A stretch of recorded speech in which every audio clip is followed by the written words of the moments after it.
Il existe dans l'univers des objets dotés d'un champ de gravitation si intense que la lumière elle-même ne peut s'en échapper. Ce sont les trous noirs, des restes d'étoiles massives qui se sont effondrés sur elles-mêmes à la fin de leur vie. Les trous noirs sont très compacts. Ils concentrent la masse de plusieurs soleils dans une sphère de quelques kilomètres de diamètre. Ou encore, pour les plus gros, la masse d'une petite galaxie dans un volume égal à celui du système solaire. Ces astres sont si petits sur le ciel que nous ne pouvons les voir directement. Grâce aux équations de la physique et à la puissance de calcul des ordinateurs, nous pouvons toutefois simuler ce que nous verrions si nous étions en orbite autour de l'un d'eux. Nous voilà donc à environ 2 millions de kilomètres de l'horizon d'un trou noir de 50 000 masses solaires. Afin de mieux visualiser l'effet du trou noir sur son environnement, nous l'avons placé en lieu et place du système solaire. La voûte étoilée correspond ainsi à celle que nous connaissons et il est donc en principe possible de reconnaître les constellations familières à tous les astronomes. Par exemple, on reconnaît la rouge Bételgeuse et la constellation d'Orion fortement déformée. À droite, l'étoile la plus brillante de l'image est bien sûr Sirius. L'animation montre ce que verrait un observateur en orbite si celui-ci regardait constamment vers le trou noir, c'est-à-dire vers le centre de sa trajectoire. La direction du déplacement est située à droite de l'image. Du fait de la rotation autour du trou noir, on voit défiler la voûte céleste de gauche vers la droite.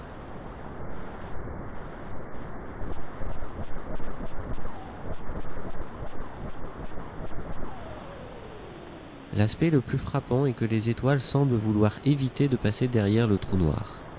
Bien sûr, les étoiles sont en réalité immobiles. Ce que nous voyons ne sont que les effets de déflexion de la lumière causés par le trou noir. Si l'objet central était encore moins compact que le trou noir, il masquerait simplement les étoiles sur son passage.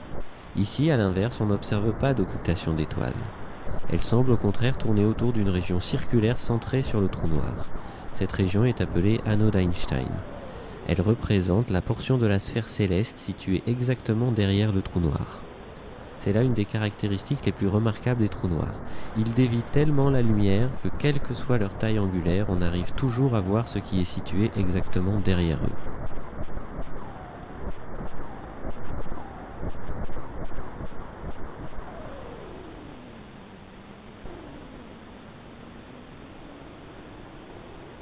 Lors de leur transit sur l'anneau d'Einstein, deux autres effets remarquables se produisent. D'abord, on observe une augmentation de la luminosité des étoiles. C'est l'effet bien connu de lentille gravitationnelle que l'on peut observer dans d'autres contextes, par exemple avec des amas de galaxies. Le phénomène d'amplification est maximal lorsque l'étoile est parfaitement alignée avec le trou noir. Dans une telle situation, le transit sur l'anneau est extrêmement bref, au point de s'apparenter à un flash. Quand le transit est plus lent, l'amplification est moins importante, elle est néanmoins plus facile à voir car elle dure plus longtemps.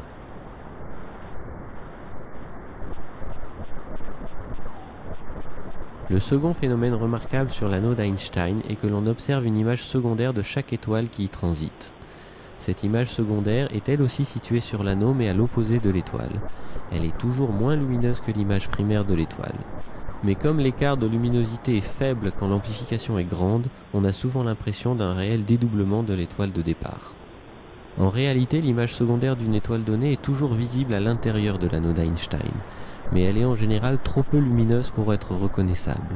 On peut tout de même arriver à suivre cette image secondaire pour certaines étoiles lumineuses, comme Sirius et Canopus, y compris quand l'image primaire n'est pas visible à l'écran.